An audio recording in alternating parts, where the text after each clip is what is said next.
21st meeting of the Jackson County Library District Board is now in session. I'm going to start with the land acknowledgement and hopefully we can do the roll call and mark. So Jackson County Library Services acknowledges that its libraries are located within the traditional lands of the Cow Creek Band of Umpqua Tribe of Indians and the Modoc Nation, as well as the Shasta, Takelma, and Latgawa people whose descendants are now identified as members of the Confederated Tribes of Siletz Indians and the Confederated Tribes of Grand Rock. We take this moment to recognize the indigenous peoples whose traditional lands are where the residents of Jackson County live today.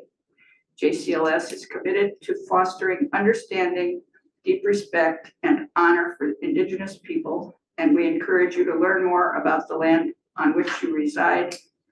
For more information, go to jcls.org/land. Well, welcome. Thank you. Now you can do the roll call. Sorry. Sorry. Director Kiefer. Here. Director Keating. Here. Director Tracy. Here. Director Shepherd. Here. Director Brown is absent. Director Brown is absent. So the first order of business, I'm going to take a little license here as chair, vice chair anyway, to congratulate our newly elected and re-elected board members. I guess you're actually just elected for the first time since we appointed you. Yep. Starting, but Marta Terenzi has been serving for her plus. 11 months. I have allergies. I apologize. I'm not crying. Right. It's been quite an allergy season. And Patty Jensen, who's sitting in the back row, and Marta just were successful in their election bids, so they will be sworn in again as members again, and for the first time as members of this board to start service July 1st.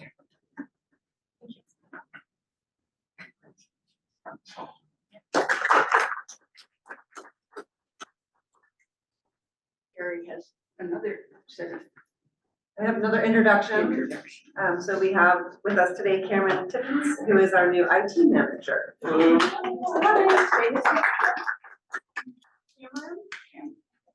Welcome. Today is day 3. Yes. Day 3. Wow, buckle your seat. So if anything breaks today, it's not his fault. All right then. Do we have any amendments to the agenda?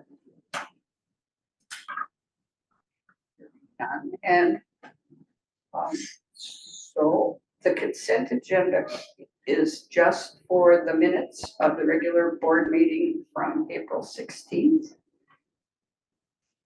I vote to approve the minutes as presented. So, It has been moved and seconded that we approve the minutes from April 16th. Is there any discussion? oh wait. Oh. And then, Hand up. Just Yes. thumbs up. Thumbs up. She Thumbs voted up. yes. All right. So all in favor? Now. Aye. All right, it appears that we are unanimous. And I believe that we have verified that we have no requests for oral communications to the board. So we can just start then with the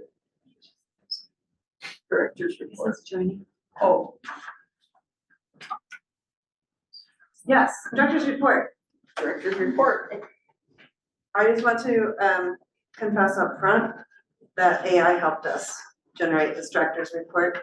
Ooh, So in what way? it helped make it succinct, pull it together, and cut down on the amount of time that we spent editing because much better than usual. AI did it. You want me to just, I'm you know, kidding. snap your bone? I have very bony elbows. I realized I meant to put that as a like disclaimer at the end that you know, I think it's important as AI comes into our worlds and as we use it to acknowledge how and when we're using it, and doing that and modeling us doing that in things like this is really important. But by the time I finished editing it, I forgot about the disclaimer, so there's my disclaimer for you. All right. I just want to highlight some things in the report, and then a couple other things that have happened since. The Libby, through the Oregon Digital Library Consortium, or a Library to Go collection, they have increased the number of items you can have checked out to 10 at a time. You can still only place 6 holds, but now you can have even more checked out at the same time, so that's awesome. Our collection development team with Lauren Arnold and Felicia Jenkins visited both the SOHS Historic Society and the SOU Hannon Library, really looking at the state of local history and local newspapers in particular in the Valley to make sure that we have combined access to all of that. The Age Plus on page 5, the Age Plus senior program, we had our first graduating class of senior participants in talent who took a 5-course online skills test learning how to use technology, which was very well received, and we are continuing that partnership with Age Plus moving forward. Under strategy 3, to enliven library and improve library facilities, Susan and I went and talked to Central Point City Council last week, and I shared this story as well. As you all may know, someone hit the wrong pedal a few months ago and drove into the library a little bit, and worked very closely with the city and the county to get that repaired quickly. I walked around the building, you can't even tell it happened, but I really appreciated that one of the workers there, when he saw it, made a little joke about, well, someone must have really wanted that library book. So that was great. And then under goal area number 3, on page 8, just wanted to highlight that we had, again, we're welcomed and including in the Southern Oregon Educational Services District annual library symposium, and highlighting our library resources and how we continue to be a partner with them. And then towards the end of April, we had the DIA celebrations here at the Medford Library. Great day-long celebration of all sorts of different multicultural things, and highly successful as always, and the pictures there of some of the fun performances is always great to see. And that came right on the heels of our Oregon Library Association conference, and during reports, if any of you all want to talk about what you all did at that conference, we'd love to hear that as well.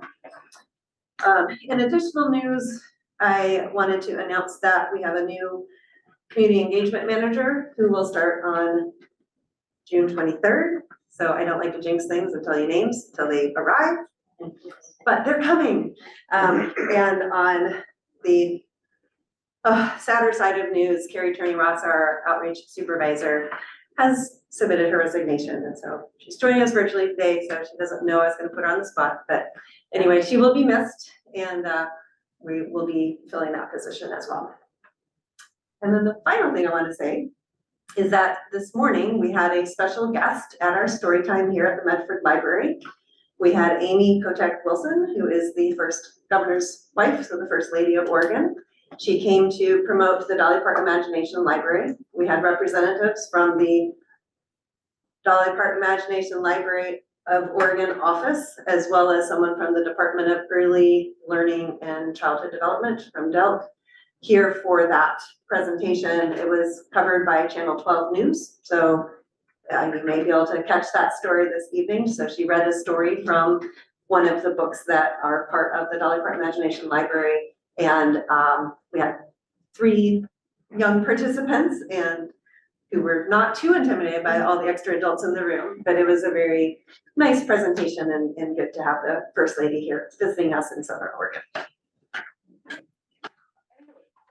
Based on an email I saw after Comic-Con, talking about Dolly Parton, and I mean, the comment, first of all, said that it was from a member of the foundation board who said she was just wowed by all the activity and what a wonderful day it was to be down there with all the goings on. But she also said something about our dolly, our stand-up dolly. Maybe, is it in multiple pieces now? It's, I know it folds. yeah, but so it's supposed to getting a fold. little worse for wear. There was a bit of a windstorm Yeah, and rain and everything, so, we've patched her together as best we could. She was available this morning for the visit. But yes, we recognize that she may need some TLC. Get a new one. We might be able to. All right. It was, I was also there, but I was lucky I was there before it got stormy. It was supposed to rain on me, but it didn't. So I considered myself very lucky. The Eugene team that has their own dolly, they have a special carrier and they protect it at all costs. Because I saw them carrying it very carefully out of the Oregon Library Association event, and I said, ooh, what's that? Are those prizes? They're like, no, that's dolly. So we may need a dolly carrier. Well, A dolly. A dolly.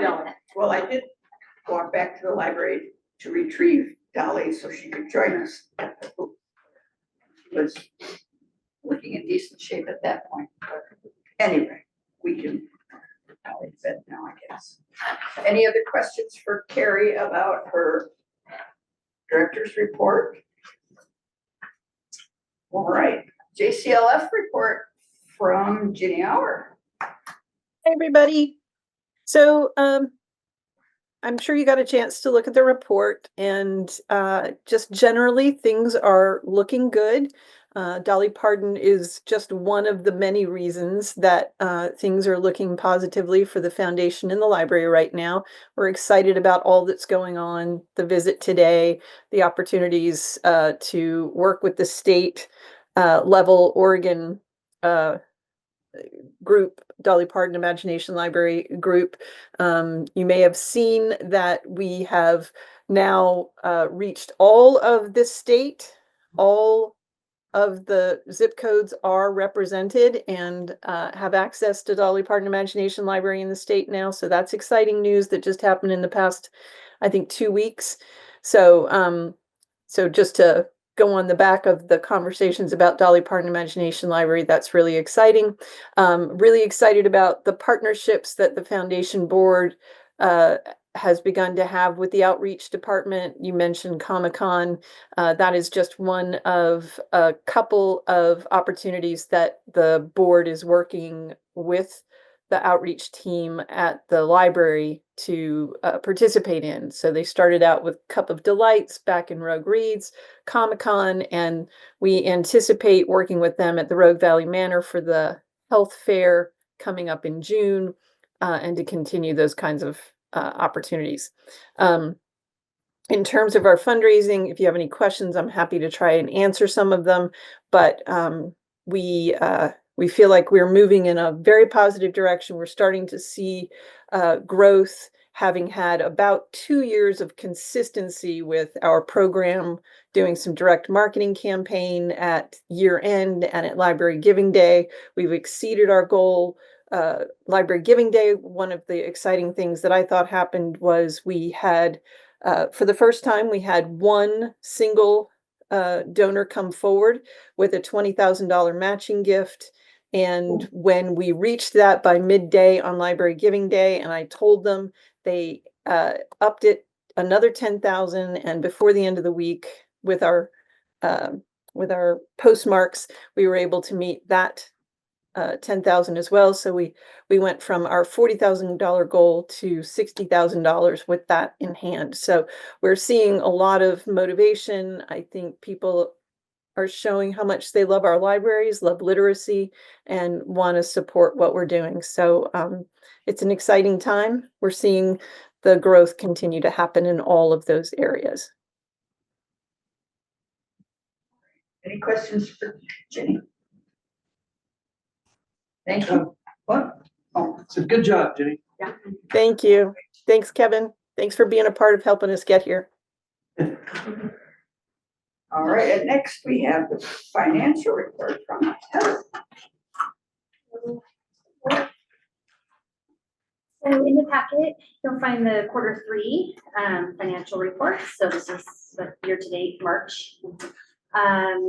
There's not a lot of new information on here, especially just because we just brought a lot of stuff at the budget meeting. So mostly I just wanted to point out a few of the highlight areas. We're well within budget. Our expenses are only at 63% in quarter three, so we're in good standing. Personnel costs were at 73%.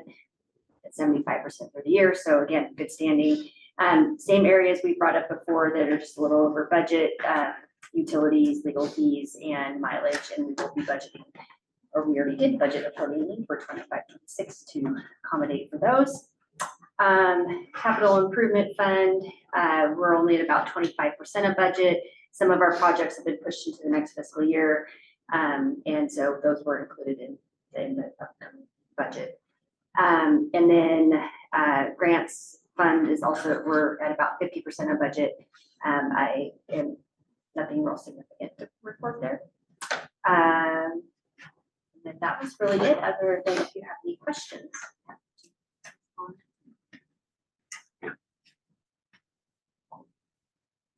Clarification of some of the capital improvement that's getting pushed to next year, that's part of that is the Phoenix Library. The pollinator garden. Pollinator right? garden Yes. for the Phoenix Library. Yes, yeah, big part. Yes. I have a quick question. In-district mileage, that doesn't include driving outside of the district, I would assume, right? It shouldn't, it just should mean traveling in between branches. So, Right, for yeah. the couriers and for the dark day, right? If it's out of district, so things like conferences, that should be going into professional development. Okay, thanks. Any other questions for Heather? Thank you very much. All right, next up, we have Kelda Vet. Oh, wait, yeah. That is going to talk to us about the hotspot lending program. Yes, I have handouts for you if you would like to follow along. Thank you.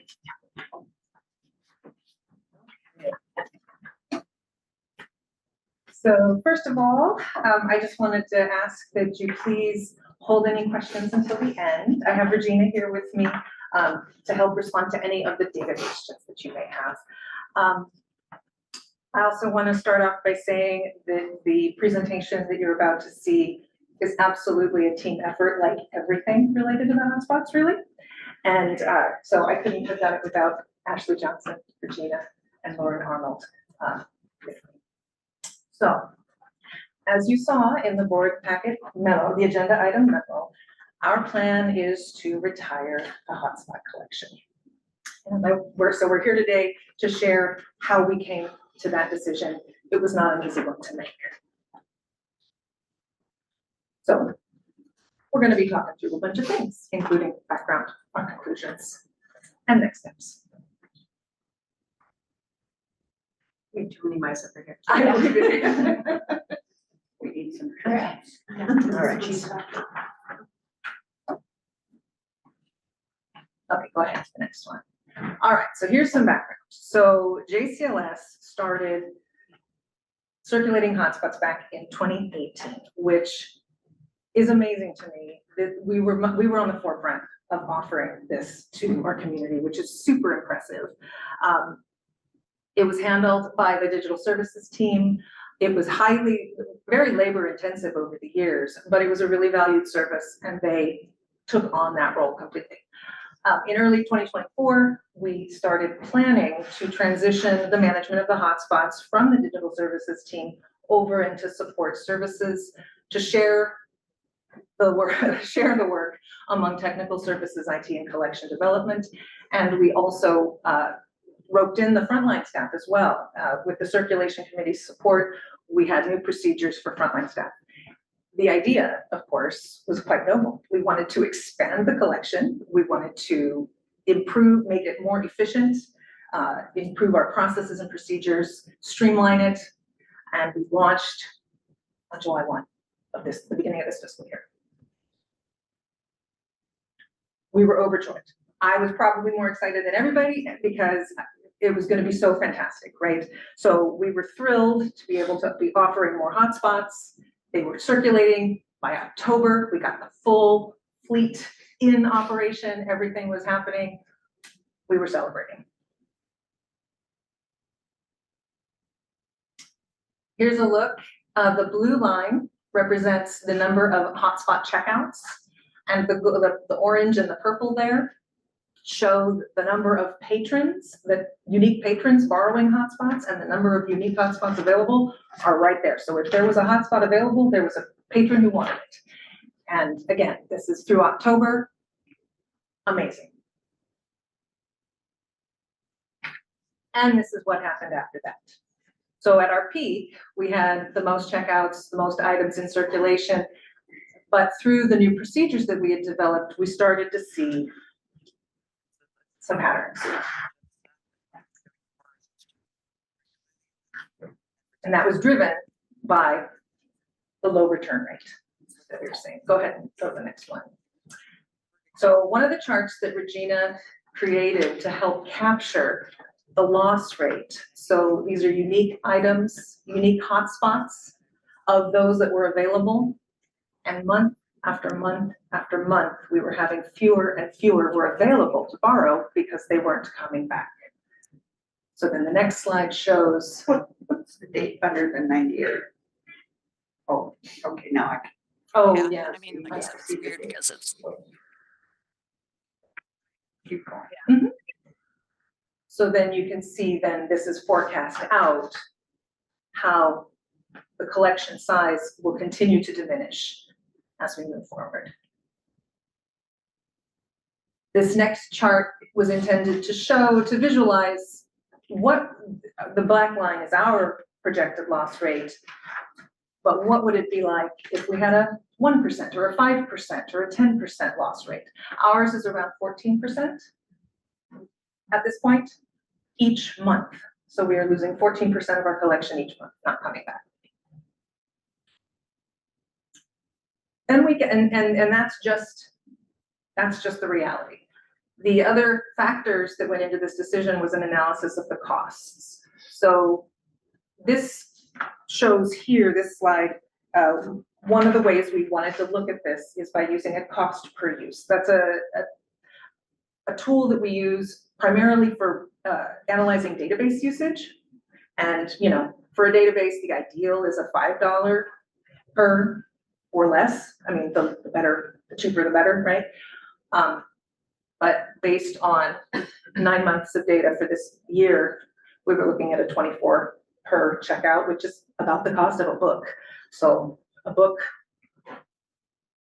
going away, but it's a hotspot. So overall, we had budgeted for this fiscal year $96,000 for this collection. We're probably going to land around 60 some for the total cost. And part of the reason for that cost savings is with our increased capability to manage that collection. We pause service when items are overdue. So we're not getting charged during that time.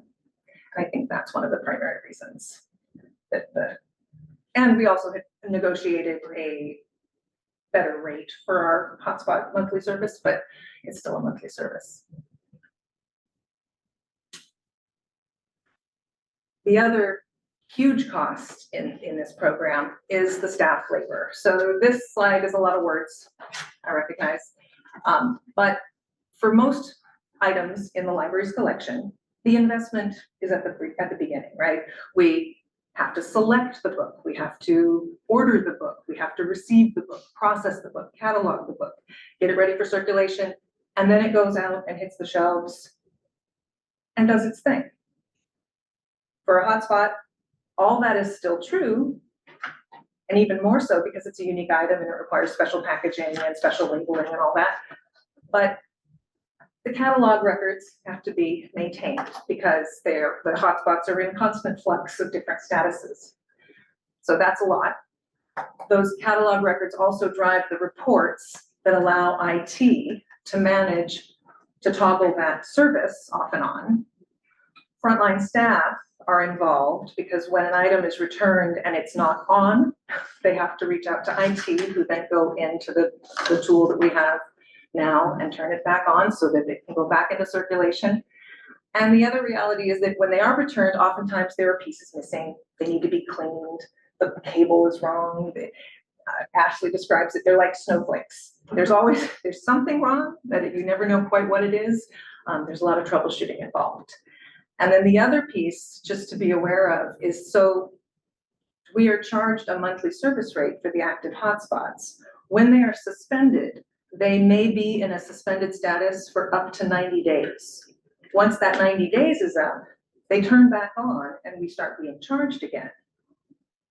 So we need to stay on top of those that are suspended and remove them from our account before they turn back on again if they haven't come back, so that we're not being charged for things that we don't have.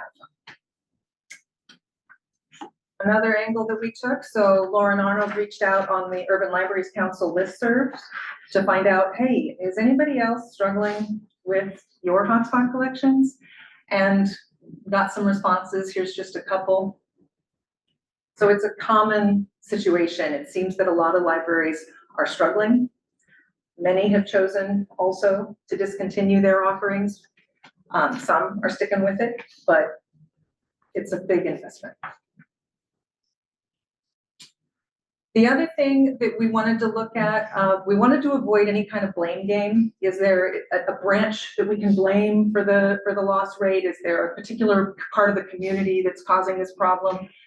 So Regina found a way to take a look at the number of available items from the last place they were checked out. I hope I'm going to get this right. And you can see that, you know, Medford has the most action, right? The most circulation, the biggest population. It also has the most loss rate. But that loss rate, the lack of return, is across the board. It's a systemic problem. No one branch is responsible for this behavior that we have found. So in conclusion,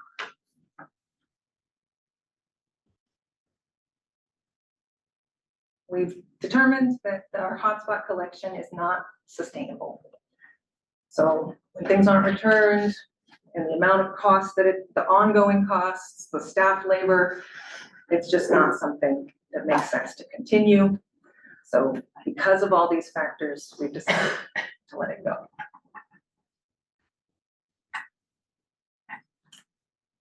We wanted to give a long off-ramp for this collection because we know that we've had it for so long and some people, you know, it's a very popular collection. So we're going to give it through September 30th to wean people from the collection, frankly, as it diminishes. But our contract is actually up in June, but I worked with US Cellular and they're going to let us keep our same rates through the end of September so that we can communicate with our patrons and let everybody know what's coming.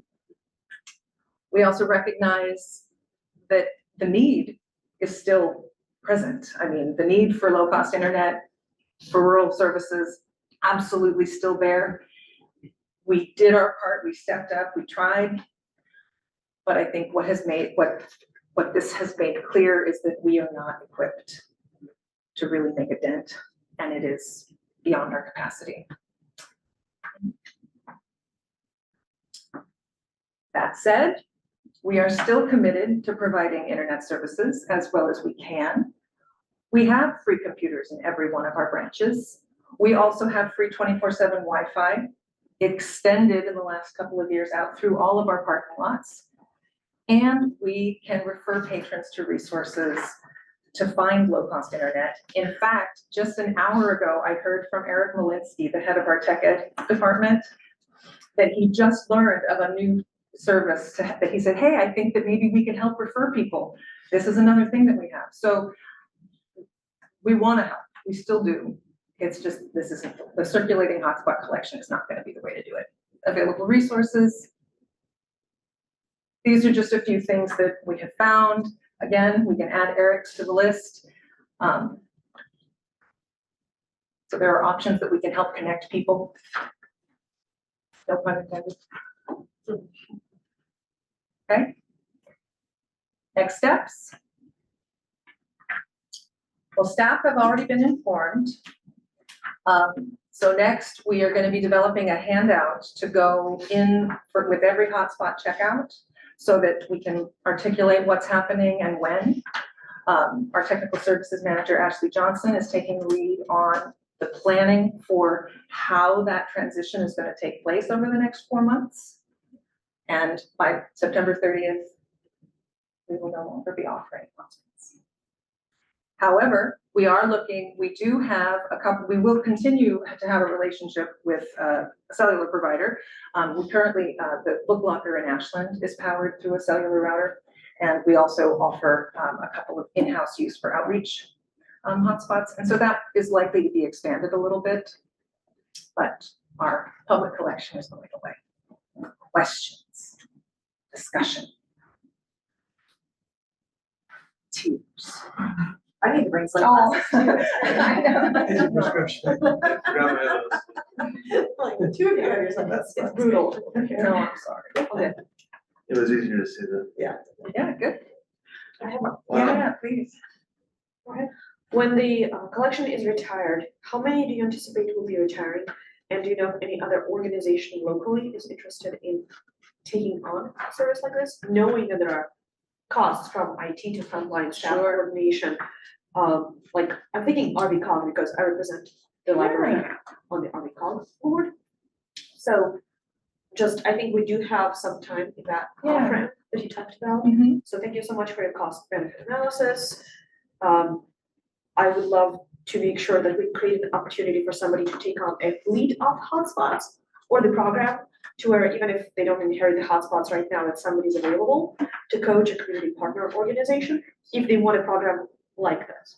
Right, well, I know that, so we work with US Cellular, that's our service provider for our hotspots, and that when we expanded our fleet at the beginning of this fiscal year, many of the hotspots that we received and at very, very low cost, I think, low cost for some of them, penny, they were let go from other school districts and people who had been using them during the pandemic and no longer had need of them. So we were able to whether US Cellular has connections for folks who can use them or whether there's other local organizations, totally open to that.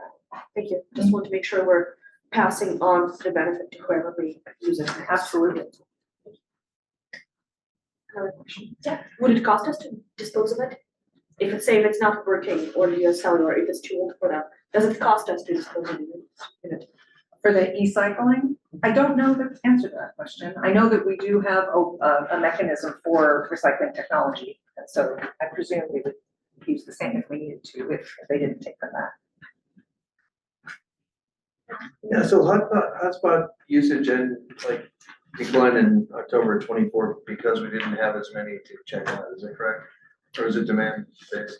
It's not demand based, it's that circulation is getting pulled down because the amount available to check out is being reduced month to month. So that was the reduction in the circulation being sort of sudden like that was part of the reason why we were digging into it more, because we were hoping and expecting that that peak to somewhat stay there. Sure. What's the retail value of these things on the market? Are people stealing them and selling them, or are they just losing them seriously? Don't know. So we don't know what they go for on the market.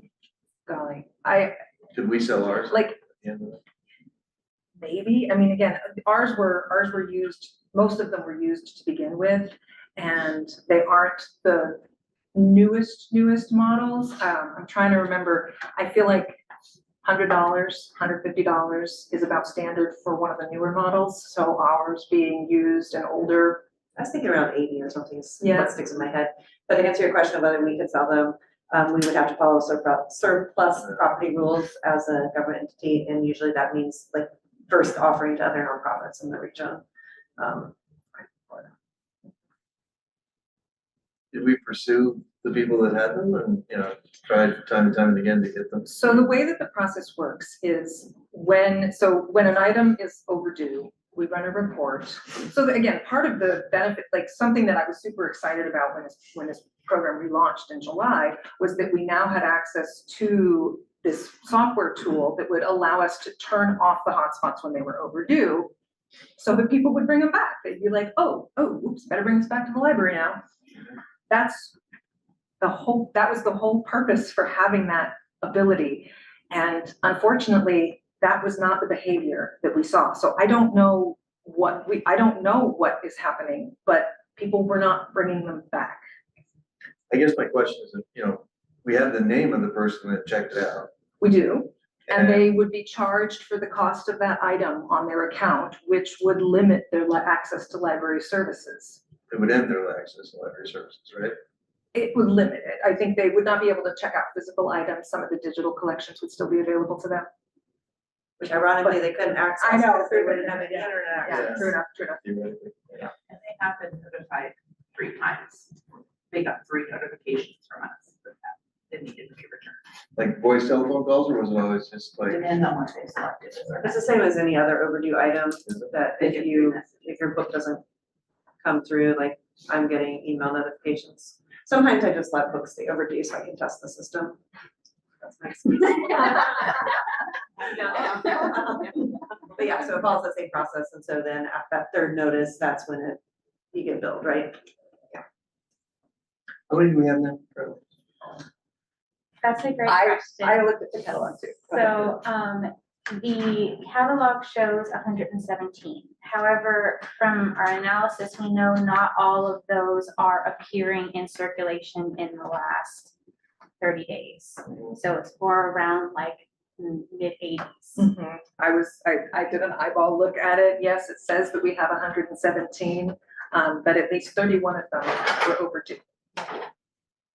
And so maybe they'll come back, It seems almost orchestrated. but maybe they won't. Yeah.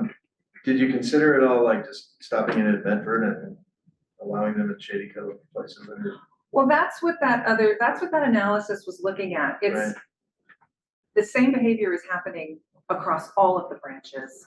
It's just that Medford sees more activity.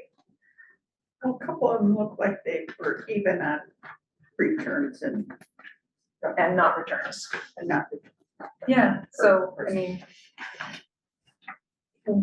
I think that we did talk about that. Could we continue to offer it that way?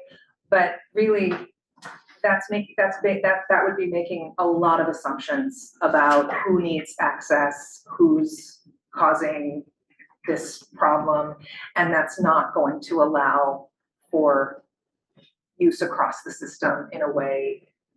When we I was just thinking the consider more flowing- rural libraries probably have a greater need, regardless of the checkout pattern. I will say in general with our library services, we don't put a value judgment on how and why people need to use the library resources, in the same way that when we look at computer usage, this is a discussion we've had over time, like one kid's coming in to play a video game, somebody else is coming in to draft their resume.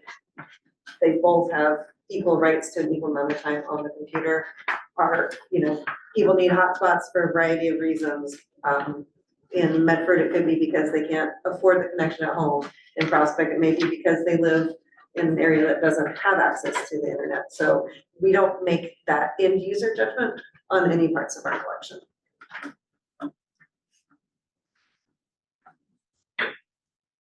Do you have anything to add from your work on the broadband stuff? Like, are we any closer to being able to at least tell people they have access to the internet if they could but afford it or choose to have it? So there's work through the Oregon Broadband Equity Coalition that I'm a part of, as well as through the Oregon Broadband Office at Business Oregon, which is looking at digital equity and inclusion. And we're working, the Broadband Office was working on a digital equity grant to support the affordability of devices, and unfortunately that program got pulled 2 weeks ago. They did fund, I just had a meeting last week, so they funded several projects statewide to increase the number of households who will have internet access. And I believe in this first round of funding, it was an additional 1,800 households across the state that would be able to have broadband to their homes. The federal Affordable Internet Program ended in February of 2025. And so that list that Kelda showed there of here's some low-cost options locally are some of those companies continuing to provide low cost where they can. I believe that Hunter Communications is also expanding into that space. They were one of the V-funded programs for the Shady Cove and Trail area in Jackson County. So some of that benefit is coming here locally to Jackson County. Other questions? I know how proud you guys were of it, so it's I it's a know. shame to lose it. I know, tell me about it. No, Well, this it was seems not easy. Clear that it's a genuine need that is out there. Absolutely. I think, you know, with the relaunch, I think the way I see it is that, you know, I was so excited, I was so proud of it. And I think that you can't unknow what you know. And so I think that prior, you know, it's always been a great valued service and it's popular. That's not in question at all. But we didn't have the capacity to monitor it. We didn't have the capacity to do those things. So that came with the relaunch, and with that came new information. And it's, I think, in the district's best interest to put those resources elsewhere. Right, and it's not just an equipment and subscription cost, it's staffing cost too, and Yes. that Yes. As the people in this room will tell you. Yeah, like, What? Go Oh. ahead. I really appreciate the effort you put into trying to make this work. It breaks my heart that you're discontinuing it, but you know, given the facts presented, I understand. And I mean, Thank you. again, you guys will continue to provide Wi-Fi access in other ways. So thank you for that. Thank you, Marissa. I really appreciate that. No, it was not fun, not fun.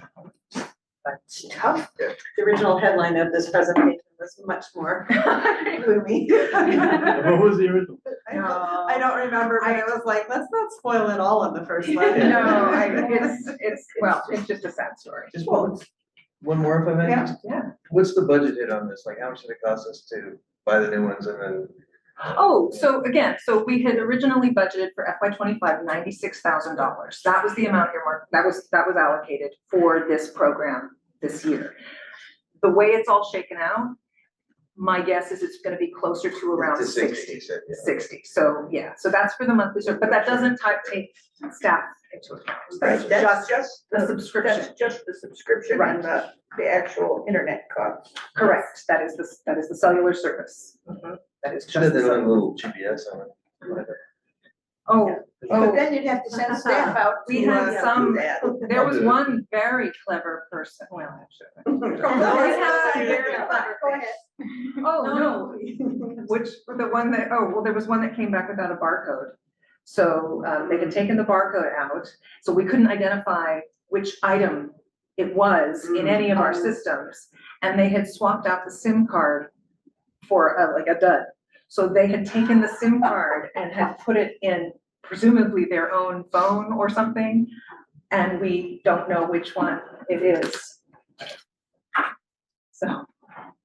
This sounds like a hacking podcast. I know, I was Let's not impressed give with them that any one. ideas. No, Step by step guide. And Kevin, too, on page 16 in your board packet, the line 6218 in the current activity to budget report. Is it there? Gives the current amount of hotspot usage is $43,098. Am I correct though that includes the staff laptops or devices too? It does. So there will still be some cost affiliated with hotspots because we will retain a certain number of them for outreach events and other I was gonna ask things. that, So, yeah. Yes. yeah. The, Emergency usage, actually. Is that feasible that we could keep it and just in case of an emergency, we could use them, get them out? If we wanna pay for it, yeah. Okay, sorry. Well, do we have any information as to who the primary users of the hotspots are? What sort of, Privacy, we don't know. I mean, anecdotally, same thing as I was saying, so sometimes it's people who are like, oh my gosh, I don't have internet access at home, this is is it great. students, is it? Right, I don't know We if I don't- know, it's- and I'm we just trying to don't- go with like anecdotally, things that have come back up to me. There have been on occasion, one of the premises we had with this was, oh, you're going on vacation, take a hotspot with you, so that you would have internet service with you when you go places. It's interesting that we didn't really see an uptick during the pandemic, but most of the schools were distributing their own hotspots, so that we weren't tapping into that as a demographic. But beyond that, that's mostly the, like, kind of the anecdotal information that's gotten back to us. And honestly, I think it's really broad. I think it's all kinds of people are using it. Yeah, well, I assume that. I just wondered if there was any sort of identifiable primary group, which it sounds like Not that I know of. that if there is, we haven't identified it. First time card users, maybe? Brand new card? No, maybe that's something, I don't know if that's something we could do, but. Well, I did read about some libraries saying like, oh, you have to have a card for so long and whatnot, so that is, something that has been considered, but I didn't look at that analysis necessarily for this. Yeah, no, we wrestled with this a lot. I'm sure. I appreciate that. It's really hard to roll back services. Once you roll them out there, it's not a good feeling to have to roll them back out. All right then. Thank you very much. Thank you for all your work and your efforts to save it. And this team who has really done exemplary work.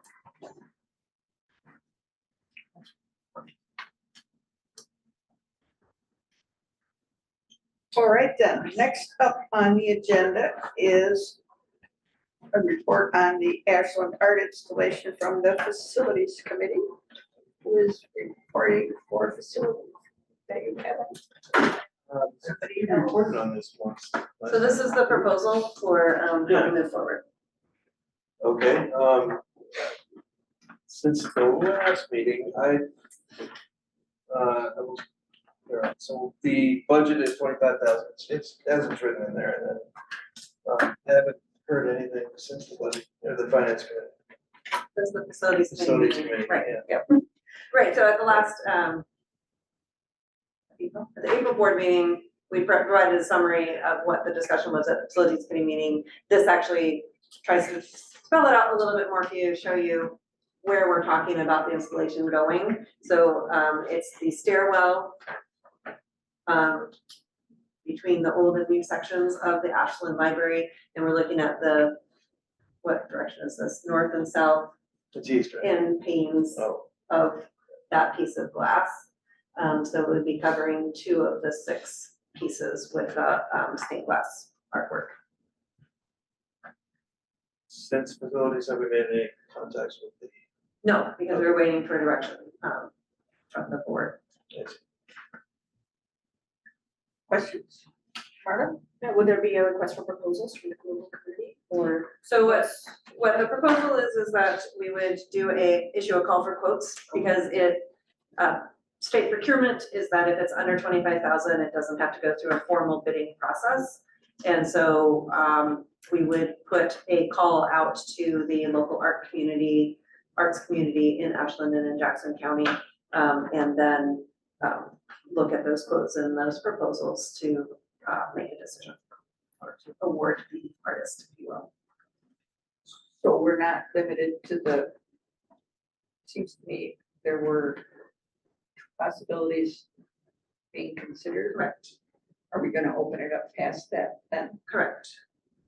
Yes, and the artist that we have been in contact with is aware of public procurement rules and said they understood that if we had to go out to bid, they would participate. Yeah, my understanding of the term stained glass could be limiting. I think, I just want to make sure whatever the call for quote says, it opens the possibility of other media, like window clings. It doesn't have to be glass unless glass itself has been identified for that particular window. Stained glass has been identified as what they would like to see there, but to your point, I think it's artwork that hangs over the glass. Like a plexiglass layover or a particular kind of a clean design, things like that. So I just want to make sure maybe it's a stained glass effect piece of art, because stained glass can be very, very expensive as well.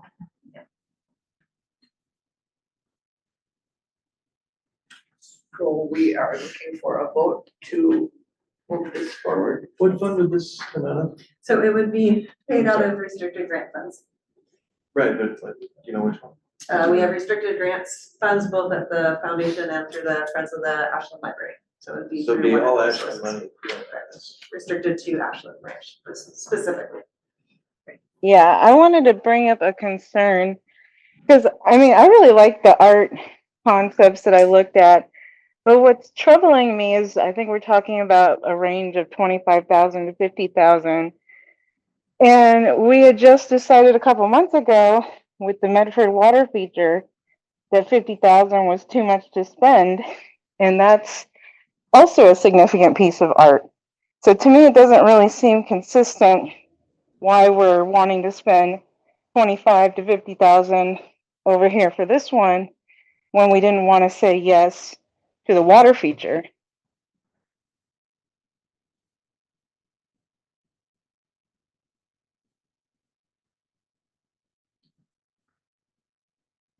What's the question? Sorry. Like, Just make it a why? comment. I think I heard a why sort of question, I think, but maybe I'm wrong. Is this recommendation coming from the facilities committee? Yes. Well, it came from the committee that was formed in Ashland, and they brought it to the facilities committee. And I guess we put forward, if we were gonna do that, then these two options were pretty good. The ones that were presented to us, but we'd have to go to open bidding, so we don't know what we'll get, but we did specify that when something had been chosen, that we go back to the facilities committee, I think.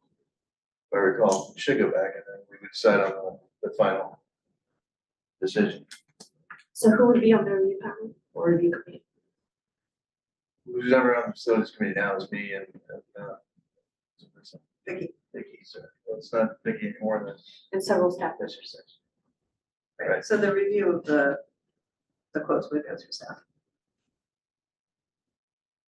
So to me, I'm seeing in the recommendation, a budget not to exceed $25,000. Correct. And to me, that's in a distinctly different category than things going up to 50,000. Sharing my logic. Marissa, are you okay with that under 25,000? But I mean, I thought Carrie just said that it could be higher than that. Can you clarify that? Right, so the options that we considered at the facilities committee ranged from 25 to closer to 75 actually, and so that's why the recommendation coming forward is for the lower cost option of those two. Okay, but The my point recommendation still is- stands. Sorry, go ahead, Kevin. The recommendation, the official recommendation says with a budget not to exceed 25,000. Right, so your question is still, why are we willing to spend that money on that when we weren't willing to spend, I don't have the water feature information in front of me, but I believe that our estimates were around 30,000 for repurposing and creating a new piece of artwork there versus 50,000, up to 50,000 for repairing it. Correct. So yeah, yeah, I mean, that's generally what I'm saying. So to me, it doesn't seem consistent. Again, I'll phrase it the same way. It's not consistent that we said no to spending money on this art installation, but yet we want to devote money to a completely brand new art installation. When, like I said, we're not even repairing the one that we had. And I'm all for art. I mean, I'd rather that we say yes to the Medford water feature and yes to the Ashland art installation. Because I think both add. Right, so my understanding is that both projects are moving forward. So with Medford repurposing the water feature into a new art installation is also moving forward and has been budgeted in this next fiscal year. So both projects are moving forward, something in Medford and something in Ashland. Yeah, but I think people really wanted to see a water feature installed, and I mean, just seeing the city turn on the water feature, you know, around the city kind of reminds me of that. And you know, people do enjoy them. Like I see taxpayers going out to enjoy the city water features. So again, it just doesn't seem consistent. That's all I'm saying is, why are we choosing to kind of pursue this when we didn't really fully take care of this project? Both projects are moving forward with the direction and decisions that were made in prior meetings. I don't think we have evidence really to support your assertion, maybe that it has to be a water feature to replace the one that is no longer functioning. Yes, I think that people do like a water feature, but it seems to me that part of the project in terms of replacing it will be to try to find something that will be appealing. So. And I do, and also, Marissa, I do have a proposal for the next step of the Medford water feature. It just has not moved forward from having that proposal. So we will be bringing that forward in the coming months as well.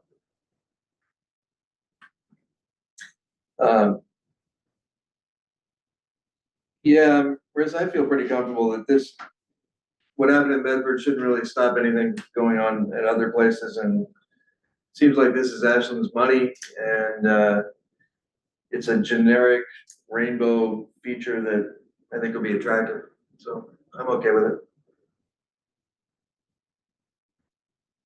So you're looking for a motion then to approve going forward with this Approve the recommendation from to approve the recommendation from the facilities committee. Yes, the motion would be the recommendation. I make a motion to move forward with a recommendation from the facilities committee to get a call for quotes for the Ashland art piece not to exceed $25,000. second. We have a motion on the floor to accept to move forward with the facility committee's recommendation relative to the Ashland art installation. This motion has been, this is for an art installation, cost of which is not to exceed $25,000. It has been seconded. Is there any additional discussion? I'd be interested in just knowing, I wanna kind of just confirm that we're gonna see this, whether it's in facilities or whether it's here in the board meeting, the final product before we approve it. Does that make sense? I can bring it to the facilities committee and then we can determine from there if it needs to come to the full board. Right, because what we saw will not probably be the final product. We don't know, but- yeah, I know, So, but yeah, Go back to the either way, I think committee. those are more than 20 anyway, but. Yeah. Okay. Any other? And then, so to be clear, will it still go up for bid then, if it's under 25,000? Correct, yes, we'll put out, it's a call for quotes. It's a more informal process, if you will, than a posting on Oregon Buys and all of that. It still will allow for a competitive bid process and for multiple artists to be aware of and have the opportunity to participate in this project. So we may get additional Correct. thing, art products from which to choose. Correct. Any further? All in favor? Aye. Opposed? Did you vote, Marissa? No, because I mean, I was still debating it in my head. It just, like I said, it just feels really inconsistent to me. These, like, it's such a small percentage of the budget, like, right, like, I just feel like we're not very consistent when we make this decisions, and that's what's kind of troubling me, is like, sometimes we say it's like an insignificant part of the budget when we're talking about plus or minus 25,000.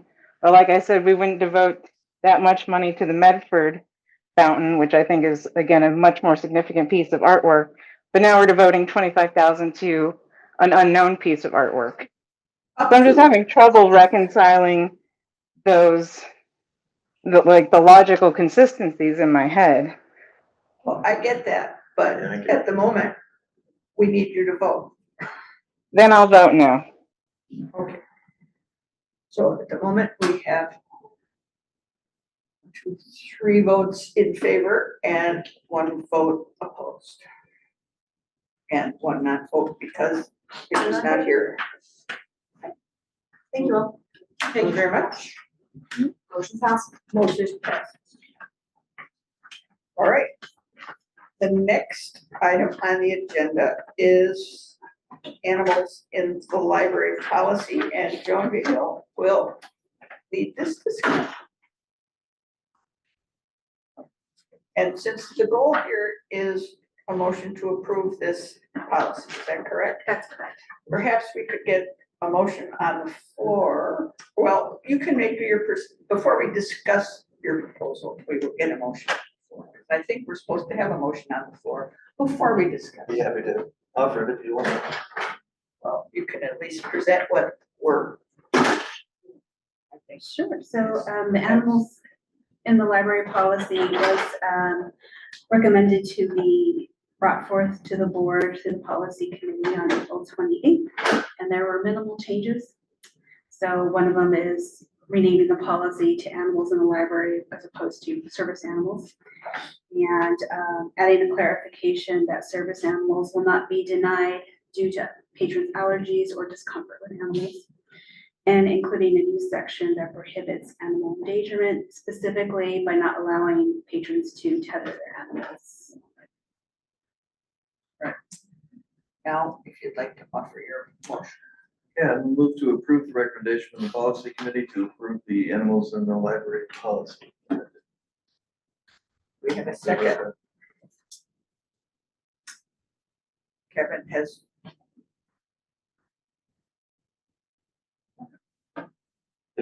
All right, I'll second it. So it has been moved and seconded now that we approve this slightly amended policy relating to animals in the library. Is there discussion?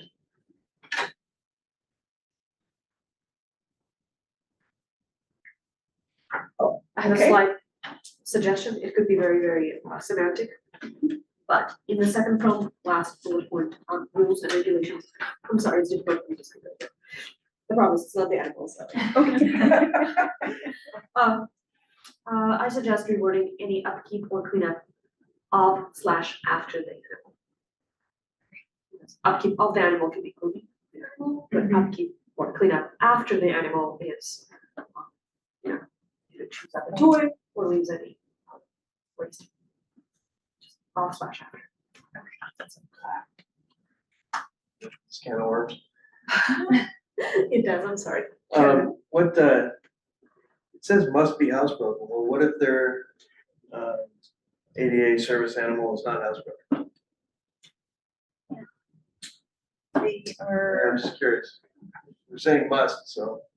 if they prove not to be able to hold it, they are asked to leave for the day, both the animal and the input. Okay, but they're not prevented from entering. I don't think we can do that. We won't know until it happens. but- Right. Okay, Yeah. We look for evidence of lack of housebrokenness. like good old Sparky's coming in again. All right, fair enough. Any further discussion? with that, with Martin's small amendment, require us to, we'll just finesse that as. So, all in favor? We have 3. Marta, or Marissa, are you in? Are you not in? Sorry, yes. Yeah, finger froze. Thank you. Any opposed? Okay, I think we have a unanimous approval here. So the animals in the library policy is hereby approved. And next up is the meeting room policy, also from Joan. The meeting room policy was more significant. More changes were made, highlighting that we are standardizing all meeting room access across all locations in Jackson County. So they'll be available daily from 8 a.m. to 9 p.m., which is consistent with Medford's current hours of meeting room. And a new section is encouraging meeting room users to promote their events held at the library. There's a list of prohibited items in meeting rooms, and there will be a special exception allowing closed meetings and events for youth-focused events for minors. There's also a new section placing responsibility for arranging security for meeting room users if deemed necessary. And lastly, a separate section for study room users reflecting the differences between study rooms and meeting rooms.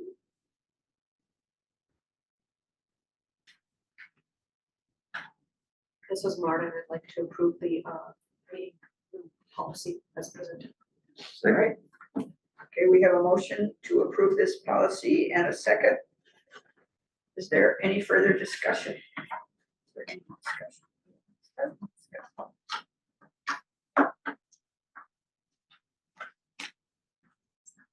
Right. I'm sure next year there'll be something else that we'll add that we think of, but thanks for adding in the emergency and inclement weather.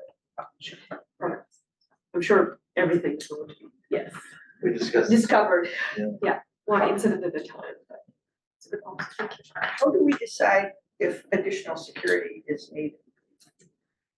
That would, it would depend on the folks who are wanting to book the room. Like, for example, the town halls, that would kind of maybe trigger something from the staff booking the room to maybe open that discussion. So it's staff who are involved in the booking that would raise the question about whether. So I mean, it's happened a couple of times over the time I've been here when we have what might be seen as a controversial topic in the community. When Senator Golden was here, in retrospect, he didn't know that the wildfire map would come out the day before, but that turned out to be a situation where extra security was a good idea. And so as we look at future bookings, as we have already done, we're consistently doing that. But I believe, did we say that they need to book our security company? Yes. So they can't just go rent a security officer, they're expanding with our current security. Right. All right. Any further questions or discussion? All in favor, please signify by saying aye or raising your hand. Right. All right, looks like we have 4 ayes and no nays. So this motion carries. And we have 2 newly approved updated policies. Thank you. Maurice's hand is still up. Oh, okay, thank you. She's looking out for you, Marissa. All right, we are now moving on to committee and board member reports. Yeah, facility. I want to take facilities. Basically, we talked about the capital projects that were coming on. Phoenix Palm Garden was postponed for a year or so. And then the Ashland Art Commission, which we discussed today, offering 2 different possible ideas of what the new Ashland art installation will be like. Those we know it's going to be more than 2 options now. So, all right, good. Lastly, expansion of the ELEA boundaries. I attended the Ashland City Council meeting to try to offer feedback in favor of that, and the item never came up because they had to end at 9. So, Alright, no further news on that front. questions for Kevin about the facilities committee meetings? The policy committee, Well, we had some wonderful discussions over the service animals and the meeting rooms, and it was riveting, and it got down to the nitty gritty, so you don't have to. right? And we have since approved the policies. Yeah, so that's good. And The employee handbook is coming up, and what's the latest on that, Karen? We're needing feedback from our policy committee members on the proposed revisions within that, and I believe that we will be scheduling a work session in the coming months to look at that more thoroughly. I mean, it's a 88-page document, so there's just a lot in there, a lot of things to go through. There are things that were added for legal reasons that were recommended by SDAO for adding language in there to be compliant with Oregon paid family leave, for example, and other things. So that is something that we'll send out a reminder to you both and some deadlines so that we get that and get that feedback, any questions you have to Brent for that.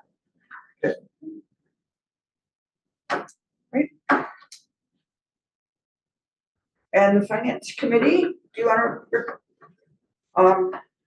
We have just mostly been working on the budget and getting ready for the budget and the committee, the monthly reports. I don't think there's anything really new to come up from the finance committee to be considered. And the personnel committee, would you like to report? Yes, sure. The personnel committee, and several, together with the rest of the board and the team from JCLS, has had a session that oriented those, including Carrie, who are participating in this year's evaluation process. And it was a pretty straightforward process, very similar to what happened last year, sounds like. And I was not a part of that last year, so I'm learning here. But it will be good to have a baseline. We're working with the same consultant as the year prior because the board has approved personnel committee to keep working with a consultant. Sorry, folks, it's just science over here. Such a hard process. I have 3 executive director reviews due this week. It's a true story. Look at It's you. underway. I think today was the deadline, right? For Laura, that line's coming later today. Fine. Yesterday was a busy day. So. All right. Any questions for Marta about the personnel committee and that evaluation that is getting close to being ready to wrap up, hopefully? All right.